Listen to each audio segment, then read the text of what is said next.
नमस्कार, जय हिंद। मैं आपके साथ में आपका दोस्त प्रजापति आरबी सिंह।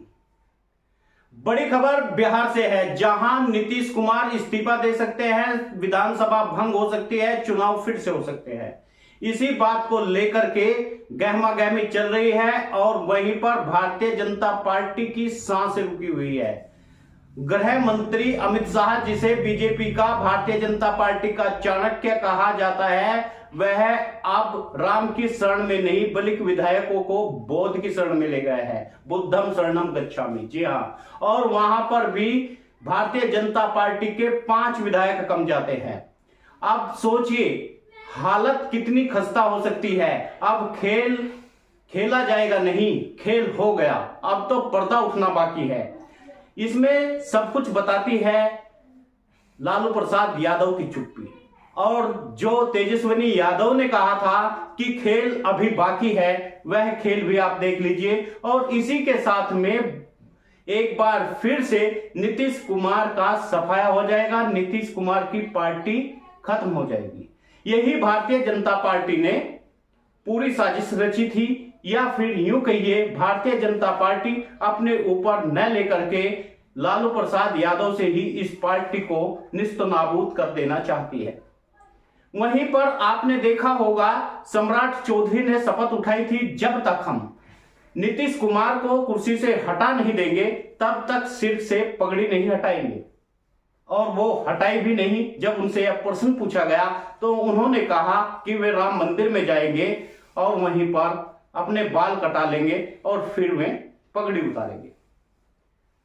अब सम्राट चौधरी राम मंदिर तो जाओ या ना जाओ, लेकिन बुद्ध की शरण में जरूर चले गए हैं। बोध गया गए हुए हैं तमाम लोग, जहां एक और अंधभक्त भगवान बुद्ध को और बुद्ध के मानने वालों को ढोंगी, पाखंडी और क्या क्या बताते हैं, उनकी शरण में आज गृह मंत्री पड़े हुए हैं और कह रहे हैं कि हे भगवान बुद्ध हमें बचाइए।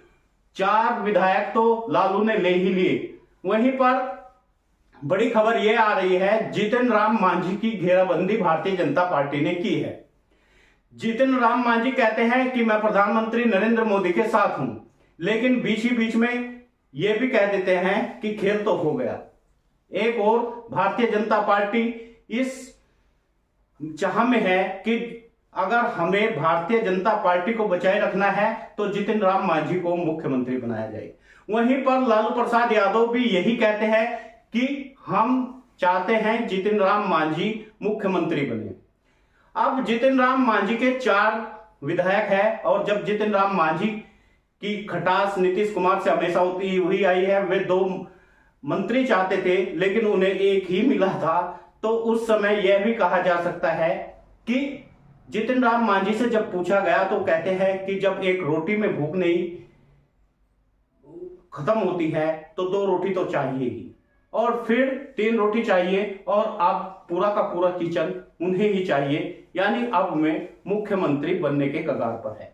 इतना तो तय है, पार्टी कोई भी आए, इंडिया गठबंधन की सरकार बने या फिर सरकार बने एनडीए की, जीतन राम मांझी ही मुख्यमंत्री बनेंगे। और वहीं पर अब नीतीश कुमार इस्तीफा दे सकते हैं और वे विधानसभा भंग कर सकते हैं। यही कारण है कि नीतीश की पार्टी टूट चुकी है और तमाम उनके विधायक अब दूसरे पाले में जाकर खड़े हो गए हैं। इससे फजीयत हो सकती है भारतीय जनता पार्टी की, और इंडिया गठबंधन और भी मजबूत हो सकता है। बिहार के मुख्यमंत्री नीतीश कुमार और भारतीय जनता पार्टी को विधानसभा में 12 फरवरी को अपना बहुमत साबित करना है। मुख्यमंत्री खुद, उनकी पार्टी इसको लेकर के आश्वस्त है। इसका सबसे बड़ा कारण है संख्या बल। वे अभी भी पूरी तरह से आश्वस्त नहीं है कि उनकी संख्या बढ़ेगी। दोनों दलों को मिलाकर के 123 संख्या हो जाती है, जो बहुमत से अधिक है। वहीं पर जीतन राम मांझी के नेतृत्व वाले हिंदुस्तान आवाम मोर्चा के 4 विधायकों और 1 निर्दलीय विधायक का समर्थन भी नीतीश कुमार की नई सरकार को प्राप्त है। कुल मिलाकर 128 विधायकों का समर्थन है। इसके बावजूद जेडीयू की यदि बात करें और कांग्रेस की बात करें, जहां कांग्रेस अपने विधायकों को बहुत पहले ही हैदराबाद में शिफ्ट कर दिया था, अब तेजस्विनी यादव और अपने सभी विधायकों को लेकर के उनके आवास पर कल से है और वहीं पर खाट बिछाई गई, गाना बजाना हुआ और वे उन्हीं के साथ में हैं। तमाम पूरी तरह से आश्वस्त है, उनके खबर कोई बाहर आ नहीं रही है। अब बड़ी बात यह है कि एक तरफ जहां कल भोज था और उस भोज में जेडीयू के विधायक पहुंचे नहीं, नीतीश कुमार के विधायक नहीं पहुंचे, केवल 10 या 15 विधायक वहां पहुंचे, जिन्हें देखकर नीतीश कुमार खासा नाराज हुए और वहां से चले गए।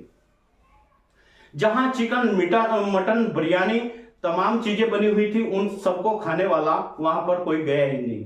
इसके साथ साथ में शराब और शबाब भी परोसा गया था, लेकिन इन सब से विधायकों को कोई सरोकार नहीं। वहीं पर यदि तेजस्विनी यादव के आवास की माने तो उनके तमाम विधायक वहां पर पहुंचे और साथ में वहां पर जितने उनके विधायक थे उनकी खटिया भी वहीं बिछाई गई और उन्हें वहां पर गाना बजाना भी हुआ और पूरा मामला सबब पर था। अब देखना यह होगा क्या जितिन राम मांझी किसके साथ बैठते हैं। जितिन राम मांझी को मुख्यमंत्री पद भी सौंपा जा सकता है, लालू यादव कह चुके हैं, और इससे अलग अब उनके भारतीय जनता पार्टी के पास में भी यह एक विकल्प है। सभी विधायकों को अपने ही आवास में नजरबंद कर दिया है तेजस्विनी यादव ने, ऐसा गोदी मीडिया कह रही है, मैं नहीं कह रहा हूं, तमाम न्यूज चैनलों से यह खबर आ रही है। उन्हें अपनी पार्टी के टूट जाने का कोई अब खतरा नहीं रह गया है। बिहार के सियासी गलियारों में ऐतिहासिक बात पर चर्चा है। राजनीतिक जानकार यह बताते हैं आरजेडी और कांग्रेस अपने विधायकों के फ्लोर टेस्ट के लिए पूरी तरह से तैयार है और क्रॉस वोटिंग भी हो सकती है। और इसके साथ साथ ही बिहार में लगातार यह माना जा रहा है नीतीश की सरकार जा सकती है। बिहार की राजनीति का इन दिनों बाहुबलियों पर सबकी निगाहें टिकी हुई है। पहला नाम है आनंद मोहन, जिन्हें हाल ही में जेल से रिहाई मिली है। उनकी रिहाई नीतीश कुमार की सरकार के कानून में संशोधन किया और जेल में निकलने के मौके पर दोनों सरकार नेताओं में आपस में मुलाकात हो चुकी है। वहीं पर लालू यादव अभी तक उन्हें मिलने का समय नहीं दिया। आपको बता दें आनंद मोहन के बेटे चेतन आनंद लालू यादव की पार्टी राष्ट्रीय जनता दल के विधायक है। हाल ही में सुप्रीम कोर्ट ने केंद्र को आनंद मोहन की रिहाई पर हलफनामा दायर करने के लिए कहा है और ऐसे में यह संभावना है कि बेटे ने अपने मन में इंडिया गठबंधन में जाने का पहले ही मन बना चुके हैं और पहले ही वे गए हुए हैं। छोटे दलों पर भी सबकी निगाहें हैं, यानी कल बड़ा फ्लोर टेस्ट होगा और वहीं पर लल्लन सिंह अंदर खाने जनता दल के साथ आ गए हैं और वे जनता दल की बड़ी उलटफेर कर सकते हैं। अनंत सिंह के आवास पर जश्न मनाया जा रहा है। उनकी पत्नी एनडीए पर उनकी निगाहें टिकी हुई थी, लेकिन बारी बार वे तमाम लोगों को भी भेज रहे हैं लालू प्रसाद यादव के साथ में। यानी अब बिहार में बड़ा खेल होने जा रहा है और जितिन राम मांझी किसी भी हाल में मुख्यमंत्री बन सकते हैं। और वहीं पर यदि माने तो नीतीश कुमार को पलटू राम का छापा लग चुका है और पलटू राम का छापा लगने की वजह से अब उनका खेल पूरी तरह से खत्म हो चुका है। अब यह देखा जाएगा कि किस तरह नीतीश कुमार अभी तक जो पलटियां मारते हुए आए हैं, गुलाटी मारते हुए आए हैं, अब उनका खेल पूरी तरह से खत्म है। अब पूरे देश में यह चर्चा बनी हुई है, यदि नीतीश कुमार की यह बाजी पलट जाती है। नीतीश कुमार चाहते हैं कि विधानसभा को भंग कर दिया जाए और उन्हीं के विधायक और भारतीय जनता पार्टी के विधायक यह चाहते हैं कि 2.5 साल के करीब और बचे हैं। यह ऐसा नहीं होना चाहिए, जबकि नीतीश कुमार चाहते हैं कि चुनाव लोकसभा चुनाव के साथ में उनके भी हो और वहीं पर उनके विधायक चाहते हैं कि ऐसा नहीं होना चाहिए। इसलिए जनता दल के साथ में आकर खड़े हो गए हैं और मुख्यमंत्री तेजस्वी यादव बनेंगे या फिर जीतन राम मांझी, यह एक बड़ा सवाल हो गया है। यानी अभी तक भारतीय जनता पार्टी ने जो खेल किया उसी खेल में खुद फंस गए। और मजे की बात तो यह है कि जिसे चाणक्य कहा जाता है, बोध गया में जब उन्होंने अपने स्ट्रिक्टली अपने विधायकों को बुलाया तो वहां पर 4 विधायक कम पहुंचे, वहीं पर 17 विधायक नहीं मिल पाए अभी तक भी जेडीयू को, नीतीश कुमार को। और जीतन राम मांझी अपने 4 विधायकों को लेकर के अलग थलग बैठ गए हैं। रास्ता पूरा साफ हो चुका है, बिहार में बड़ा खेल होने जा रहा है और बिहार की सियासत में अब एक पन्ना और जुड़ गया है। और ऐसे में नीतीश कुमार की पार्टी खत्म हो जाएगी, यह पहले ही कह चुके हैं तेजस्वी यादव। और वहीं पर सम्राट चौधरी ने सर पर पगड़ी बांधी है, उन्होंने शपथ उठाई है कि मेरा ध्येय है नीतीश कुमार को मुख्यमंत्री पद से हटाना। अब भले ही वह डिप्टी सीएम बन गए हो, लेकिन उन्होंने जो वह दुपट्टा बांधा है इससे उनकी शपथ भी पूरी हो जाएगी। और यह शपथ पूरी करवाने का काम कर रहे हैं गृह मंत्री अमित शाह। और इस तरह से अंदाजा लगाया जा सकता है कि किस तरह विधानसभा भंग होगी। बड़ी बात एक और सामने आ रही है, डिप्टी स्पीकर यानी जो इस विधानसभा को देखने वाले हैं, जिनकी देखरेख में होगी, वह जनता दल का होगा, वह लालू प्रसाद यादव की पार्टी का होगा।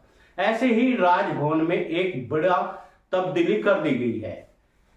जितने भी लीगल एडवाइजर थे तमाम लोगों को बदल दिया गया है और नए लीगल एडवाइजर लगा दिए गए हैं, तमाम ओहदे बदल दिए गए हैं, तमाम लोगों को बदल दिया गया है। यानी भारतीय जनता पार्टी को हार का डर सताने लगा है। और यह चुनाव बिहार का यह सिद्ध करेगा कि 2024 में किस तरह भारतीय जनता पार्टी का पटाक्षेप होगा। अभी तक आपने देखा होगा, हालांकि प्रधानमंत्री बड़बोले हैं, फेंकते लंबी लंबी है, उन्हें यही नहीं पता होता मैंने फेंक क्या दिया और मुझे कैच क्या करना है। उनके भक्त उसे कैच कर लेते हैं और वे जनता में बीज बोने का काम करते हैं। व्हाट्सएप, सोशल मीडिया, यूनिवर्सिटी से उन तमाम लोगों में बो देते हैं। एक तरफ जहां पर प्रधानमंत्री ने कहा अब की बार 370 पार, 400 पार, समझ में नहीं आता। केरल में भाजपा की सरकार नहीं, 5% से भी ज्यादा उन्हें वोट मिलता नहीं है। तमाम दक्षिणी भारत में उनका कोई वर्चस्व भी नहीं। और वहीं पर अगर देखें, कर्नाटक में भी उनका वर्चस्व नहीं, हिमाचल में भी उनका वर्चस्व नहीं है। और किस तरह फजीयत हरियाणा में हो रही है यह सब आप देख ही रहे होंगे। बिहार में उनका वर्चस्व खत्म हो गया है। मध्य प्रदेश में हालांकि सरकार है, जो खेल अब बिहार में हो रहा है वही खेल होने वाला है मध्य प्रदेश और राजस्थान में भी आने वाले समय में। और यह सोचने की और समझने की बात है, भारतीय जनता पार्टी ईवीएम के जरिए गड़बड़ झाला जरूर कर सकती है, लेकिन उसे केवल और केवल 220 सीटें मिल रही है और 220 सीटें बहुमत का आंकड़ा नहीं छूती है। अपने दम पर भारतीय जनता पार्टी क्या उत्तर प्रदेश में तमाम सीटें 80 की 80 सीटें भारतीय जनता पार्टी जीत जाएगी? क्या किसी हाल में नहीं जीत सकती। उत्तर प्रदेश में भारतीय जनता पार्टी 35 का आंकड़ा मुश्किल से छू पाएगी, क्योंकि वहां पर अभी तक भी मायावती का अपना वोट बैंक है और वहीं पर समाजवादी पार्टी अभी कहीं गई नहीं है। और वहीं पर जब साथ में कांग्रेस का वोट मिल जाएगा और भारतीय जनता पार्टी की हवा निकल जाएगी। और इसी के साथ में राजस्थान में तो दूसरे नंबर पर है, उत्तराखंड में तो दूसरे नंबर पर कांग्रेस पार्टी है। यानी कुल मिलाकर के जहां भारतीय जनता पार्टी को पहले 302 सीटें मिली थी, उन सीटों में मैं मानता हूं कि अगर कहीं 100 से 150 वोट और 150 सीटें भी कांग्रेस या इंडिया गठबंधन ने जीत लिया तो समझ लेना उनकी राह आसान हो जाएगी, क्योंकि दक्षिणी भारत में एक भी सीट भारतीय जनता पार्टी की नहीं निकलती है। यानी भारतीय जनता पार्टी का तो सुपड़ा साफ होना है, तय समझ लीजिए। झारखंड में भारतीय जनता पार्टी का जनाधार खत्म, तेलंगाना में भारतीय जनता पार्टी का जनाधार खत्म, और वहीं पर जम्मू कश्मीर में भारतीय जनता पार्टी का जनाधार खत्म हुआ है। वहीं पर 50-50 पर है राजस्थान और मध्य प्रदेश। बिहार में जो हालत आप देख रहे हैं उससे कितना विश्वास भारतीय जनता पार्टी का गिरा है, यह भी आप देख लीजिए। और उत्तर प्रदेश में समाजवादी पार्टी आड़े हाथों ले लेगी, और अकेली समाजवादी पार्टी, यदि जयंत चौधरी जाते हैं तो जयंत चौधरी से कोई ज्यादा फर्क पड़ने वाला नहीं है। जयंत चौधरी जैसे ही बीजेपी के साथ में जाएंगे, जयंत चौधरी को मुस्लिम वोट मिलेगा नहीं। अगर मुस्लिम वोट मिलेगा नहीं तो जयंत चौधरी का कोई जनाधार रह नहीं जाता। जयंत चौधरी का अभी तक इसलिए जनाधार था क्योंकि उनके साथ में जाट वोट के साथ साथ उन्हें मुस्लिम वोट भी मिला हुआ था। अब यदि माने अदर बैकवर्ड वोट देता है, लेकिन वहीं पर वह कहीं ना कहीं कामगार मजदूर जाट वोट से हट जाता है। वह अपनी वोट उनसे अलग हमेशा करते हुए आए हैं, ये इतिहास रहा है। जयंत चौधरी का पत्ता साफ हो जाएगा, भारतीय जनता पार्टी चाहती यही है। एक तरफ नीतीश कुमार खत्म हो, छोटी छोटी पार्टियां खत्म हो, अब की बार लोकदल को साफ करने के लिए अब चवन्नी को भी अपने पाले में ले लिया है। चवन्नी इसलिए कह रहा हूं, जयंत चौधरी ने कहा था चवन्नी नहीं है जो पलट जाएंगे, लेकिन वे तो पलट गए तो इसका चवन्नी हुए। तो ये समझने का पूरा गणित, पूरा आंकड़ा यह है कि अब की बार भारतीय जनता पार्टी 250 का आंकड़ा, 250 का आंकड़ा भी पार नहीं करती है। यह एक माहौल बनाया जा रहा है, यह एक हवा बनाई जा रही है, यह एक दिखाया जा रहा है। लेकिन अब 370 तो छोड़िए, 270 ही लाकर दिखा दीजिए कि भारतीय जनता पार्टी की हालत बद से बदतर हो चुकी है। कई जिलों में एंटी वोट है, राजस्थान में एंटी वोट है, छत्तीसगढ़ में एंटी वोट है, मध्य प्रदेश में, और इंडिया गठबंधन पूरी तरह से मजबूत है। अब बिहार में हालत पतली हो गई है भारतीय जनता पार्टी की, और वहीं पर चरमरा गई है प्रधानमंत्री नरेंद्र मोदी की नीति। आप सभी मित्रों से निवेदन है, आप वीडियो को शेयर करिए। न्यूज चैनल यदि आपने सब्सक्राइब नहीं किया तो कर लीजिए, ताकि हर खबर आप तक पहुंचती